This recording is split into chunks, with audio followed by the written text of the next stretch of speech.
Okay, so we've only gotten through 2 of yours, so let's keep going. Whoa. So this is so much fun. It is. And I hope I think it is. I hope it's encouraging for you, any area of healing. It doesn't have to be just betrayal trauma or just trauma itself. It's the idea of saying some pain, some wound, something, and you're trying to release your life and say, I want to go forward. Here's some of the signs you can look for. There may be many more. These are just some of them.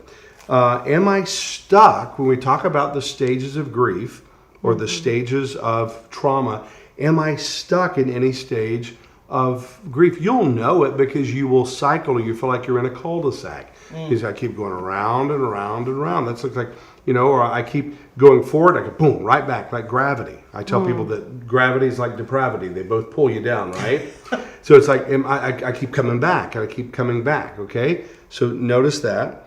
Am I struggling with, the scripture talks about a root of bitterness. Yeah. Am I struggling with bitterness or unforgiveness toward the person who traumatized me? Bitterness toward or unforgiveness toward God, like God, you, or even toward myself. Am I holding myself in a sense of contempt? And by the way, with that is, part of that is that goes on is again back to the brain, that if I am just bitter and unforgiving, and I didn't say go to quick forgiveness, fake forgiveness, but I'm doing that, I'm literally rewiring my brain away from Philippians 4:8, way away from that. And my brain, after a while, I can become literally, and as the old timer said, I'll get bitter, not better. I will stop and just stop on the side of the road. I think this is a really important one to stop on again, because we're talking about the stages of healing. So if I'm stuck in bitterness, then I'm not healing. So what would be the example, the flip example? So if instead of being stuck in bitterness, we're moving forward in forgiveness, we're moving forward in what? And we already talked about releasing, so that's part of it, but what is sort of the opposite side? Well, not quite reverse engineering it, but I've done a lot of experiential counseling, and what I mean with that is anything you can show me or you can tell me, you can show me. So the thing of that is, here's a quick one, interview bitterness. I'll do that with people and say, let's put bitterness, you play bitterness. What's bitterness trying to say? Bitterness will answer. It's wrong that they got by with that. They should pay for that. They've moved on to a whole new relationship. Right. And so God's not even judging them. It's like you reap what you sow, says God, but they're not reaping. So that idea is the injustice of it and the bitterness, and I'll feel it inside the old line that I will drink poison expecting the other person to get sick. Right. So I think that the opposite of that is saying, you know what, again, back to the whole understanding of grief and trauma and moving forward. Resiliency is the word, is to say, you know what, Lord, your word is true. Lysa has taught us from the word that we may not see the reaping of what they've sowed, but God was faithful. He'll not be my God. I turn that person over to you. Take them off my hook of injustice and put them on your hook. It might be a daily, it might be 90 days worth of prayers. God, I release that person to you. We have 2 Corinthians 10:5. How about verse 4? We demolish strongholds in our lives by what? Taking every thought captive and make it obedient to Christ. Martin Luther, the great hymn writer and theologian, said it this way. Well, I can't keep those thought birds from flying over my head, but I can keep them from making a nest in my hair. So that idea is a daily ongoing inventory and say, Lord, I didn't mean you want me to pray for my abuser. That's a different story. I'm saying, Lord, I give that person over to you. I take that thought captive and make it obedient to Christ. It's a very important practice. It really is. And I like to think of it as, I'm going to play a little bit of devil's advocate here with the term bitterness. I think that bitterness does not necessarily want to just visit us. I don't think bitterness just wants to be a feeling. I think bitterness wants to become our only feeling. Wow. So that's part of the danger here.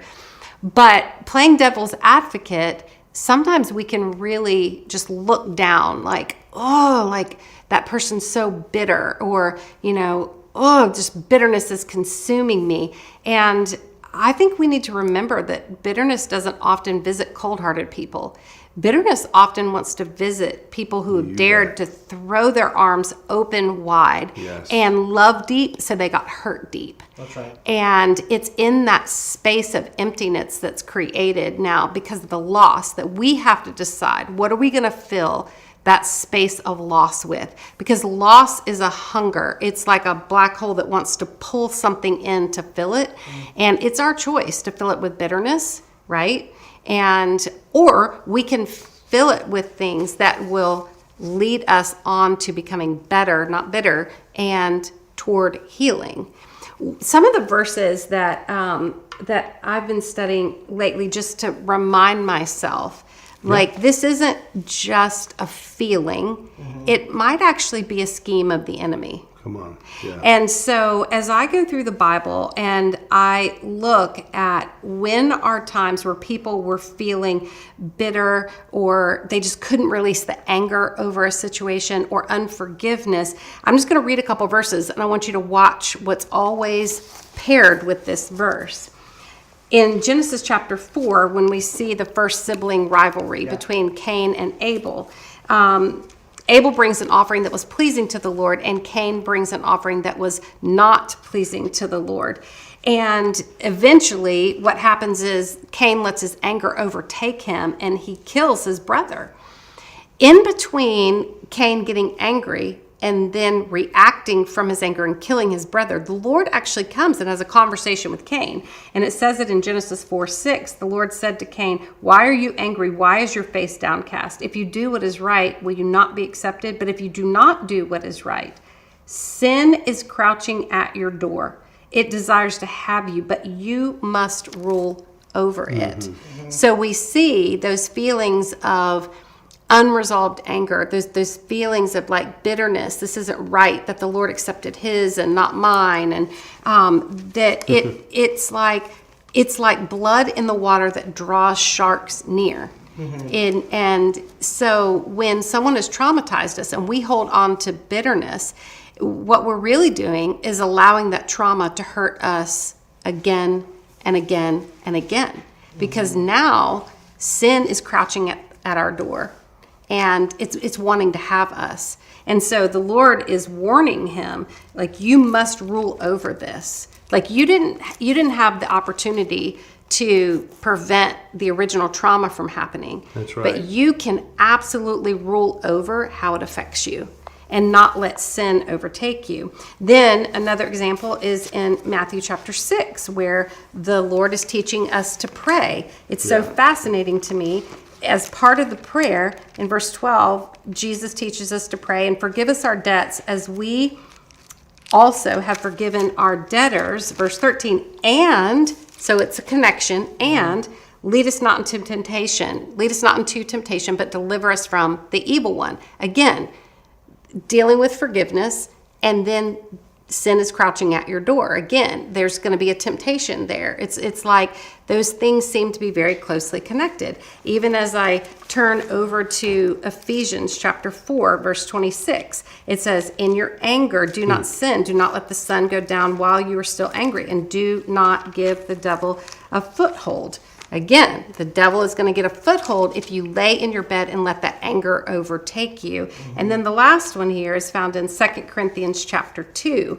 And starting in verse 10, it says, "Anyone you forgive, I also forgive. And what I have forgiven, if there was anything to forgive, I have forgiven in the sight of Christ for your sake, in order that Satan might not outwit us, for we are not unaware of his schemes." So I see this pattern when we're holding on to bitterness and we're just refusing to move on into the healing work of forgiveness, that it's not just about the feeling of bitterness, but it's like putting blood in the water, and it just draws the sharks or the enemy close. And then what can happen is, in our anger, we might start sinning. Of course. In our bitterness, it might take us to places we never intended to go. Yeah. So bitter or better. And I like moving on. A sign of healing is when you decide, I'm not just having a feeling of bitterness, I feel bitterness overtaking me. And so now I've got to make the choice to rule over this. And I didn't get to choose how this other person treated me. That's right. But I absolutely get to choose where I go from here. And, hey, we've got a good etiology is a fancy counseling word, origin, because there's old Cain, but look at his daddy.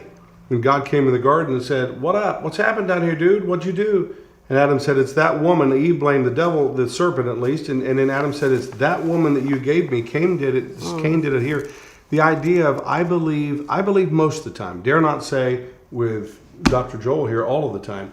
But when I am sinning, Oswald Chambers said, I sin because I have the suspicion that God is not good. That if I'm sinning toward a person or in bitterness, it goes right through that person. Adam, it's that woman you gave me. And I go up and I'm to buy one, get one free, that I'm also mad and bitter at God. Why would you allow this to happen? And get this person.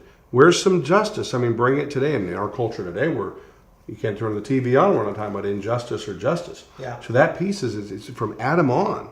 Romans 5:8, wherefore by one man's sin entered the world, and so death passed upon all men, for all have sinned.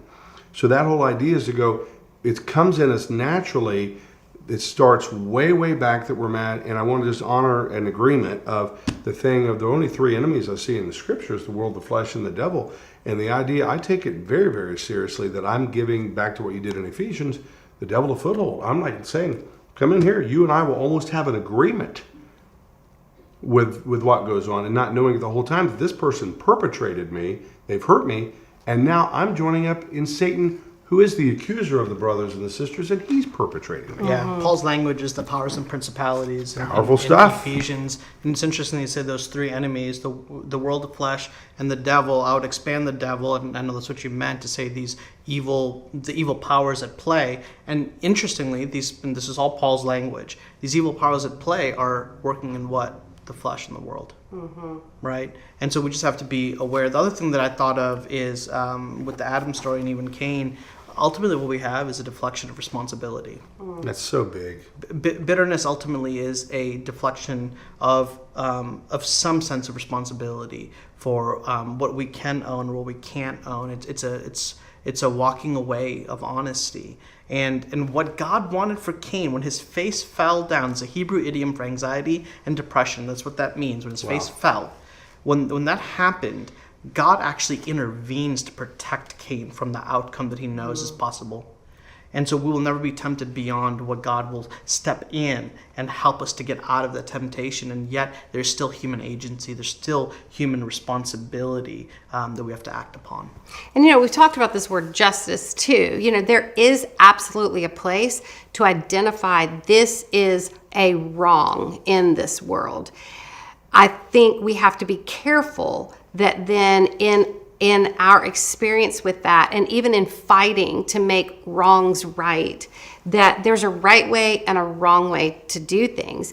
Coming from having your energy be bitterness because of what's happened to you is trying to do something right with something wrong driving that energy.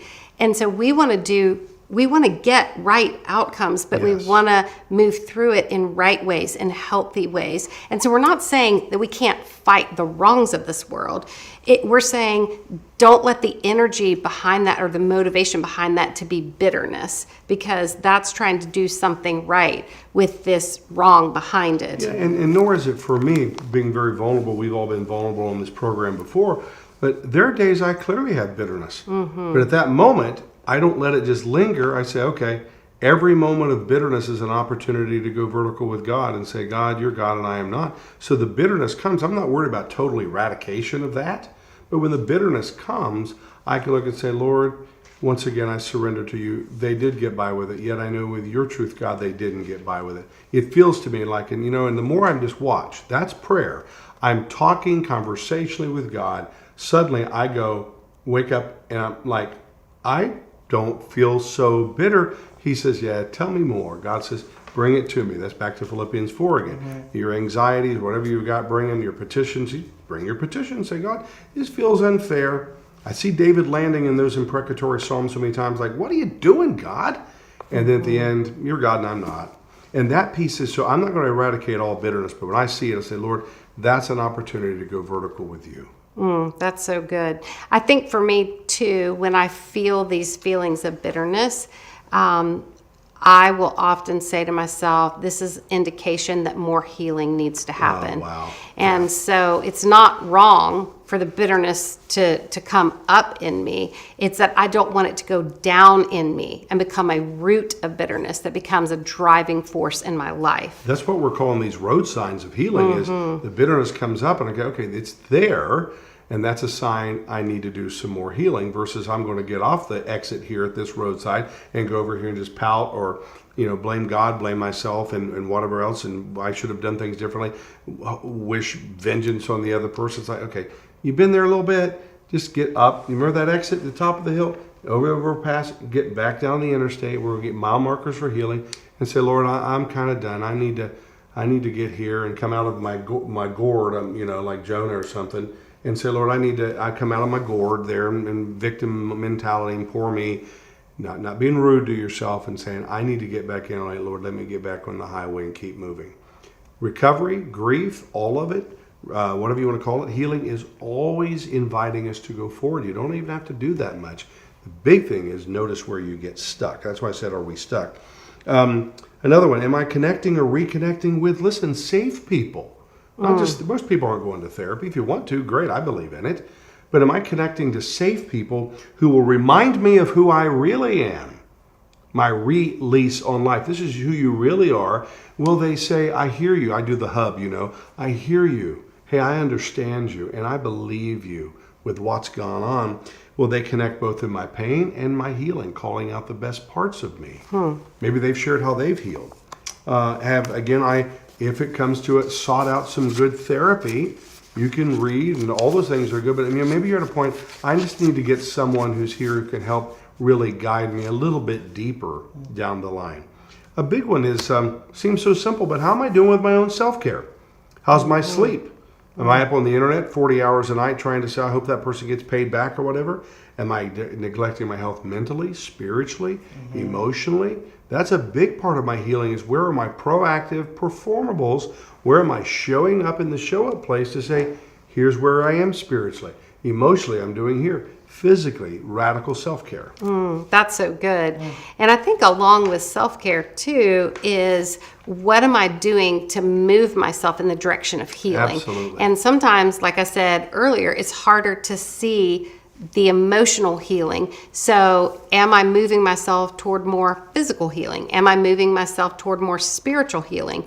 Because I think those three things work together. And sometimes if I've stalled out in my emotional healing, I can look and go, wow, honestly, I've kind of stalled out in my spiritual healing. I've kind of stalled out in my physical healing. So that self-care of like, am I drinking enough water? Am I moving my body? Am I choosing healthy things to eat relationally? Am I choosing healthy relationships? Sometimes when you've been in a relationship where you've been traumatized, it's easy to pick a new relationship that is actually the exact same or maybe even a little more damaging. That's a scary thought. And so it's like, you call it a picker, is my picker, or am I choosing more wisely and moving my life in the direction of wisdom and not foolishness? And having a few people, Moses had Aaron and Hur, having some people like Nehemiah, life on the wall, that say, okay, we'll sit down, and you get that kind of tight personal board of directors. You get one. All of us do. And a board of directors and say, what do you see? Here's what's going on with me, or I'm with this new person in a relationship. This is how they're treating me. If you put your cards out on the table, which is a big theme of mine, literally I have people write 3x5 cards and put them on a real table in my office, and have your friends vet that and who are listening to you, you'd be surprised. They'll say, well, we hear this thought. We hear that sounds like a concern. Well, he said that, but he was probably having a bad night. We've done this rodeo before. It's like to go, and you have some people, so to go this alone in the new journey, this new lease on life you're on there, do that. And I'm going to say another one. Put into your vocabulary the words, of course. And what I mean by that's simple. You're going to cycle around. I'm not giving you a negative prophecy, but I'm telling you, you're going to cycle around, and PTSD, if you don't want to know that term, there's some level of post-traumatic stress you're going to come back. You're going to hear about a TV show, a movie, something on the news, a friend who got betrayed, and it's going to trigger you back up. That's okay. That's okay. And to say, why, of course, I can't believe I'm here. It's like, no, your new words are, well, of course I'm here. Jim Crest told me on this video thing, we've talked about it. It's like, yeah, I'm back. Now what I want to do with it, I got to get back in the arena and say, what's my plan? Who are my people I need to call? What do I need to do? What do I need to? Hebrew here, brother, we've talked about on this show. Zakar, remember. The remembering one. The Jews all know that term. I need to remember God's called me. He's called me to remember that in Passover and in the Eucharist, the Lord's Supper. I need to remember and say, what do I need to remember? And if I forget, I'm going to call Joel and say, remind me. And that's in Nehemiah, real quick, in Nehemiah, where Nehemiah said, you're going to get scared. We're separated on the wall. You feel lonely. Set it right there. You need to have a rally cry. He's got a guy with a trumpet that's going to blow it. You need to ask for your own rally cry. Call Joel and say, dude, remind me who I am. I know who I am, but I need to hear it from you. And you say, Jimbo, this is who you are. This is what's true. You need a rally cry to remind you. We prepare in times of weakness.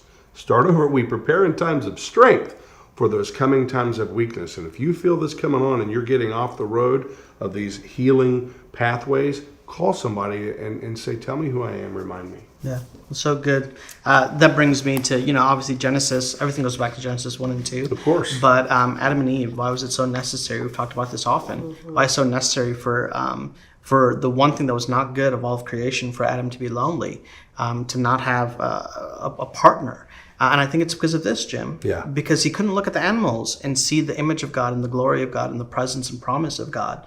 And so it was with Eve, when he was able to look at her, that he would see the image of God, the full image of God, the goodness of God, the glory of God, the virtue and power and presence of God that is then reflected back upon him. So good. So if you have walked through significant hurts, woundings, traumas, disappointments, in other words, if you're human, Come on. right? I hope today's show will help you not get lost in the disillusionment of all the many emotions that have to be processed and worked through. And you could use today's show as a helpful tool to recognize these are the mile markers of healing. So thank you, guys. Can I end with a verse? Please do. Isaiah 53, 3-5, because there may be some skeptics out there that are wondering, is it even possible to overcome my grief? And I just want to give you a macro of why it's possible. And this is why. Because he, Jesus, was despised and rejected by men, a man of sorrows and acquainted with grief. You could highlight and circle that word. And as one from whom men hide their faces, he was despised.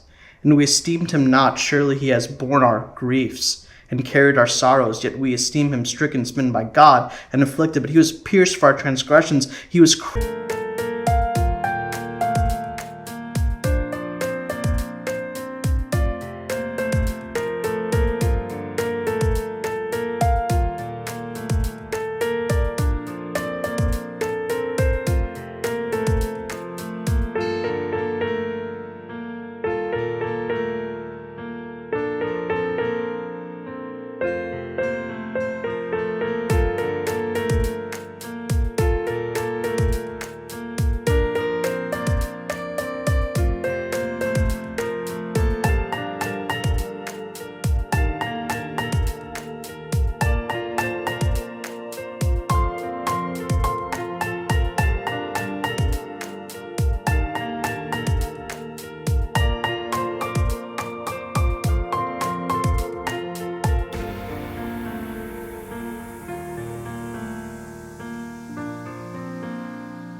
for our iniquities. Upon him was the chastisement that brought us peace. And with his wounds we are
healed. The Hebrew word there for grief, it's actually talking about sickness. Sometimes I think when we talk about grief, we think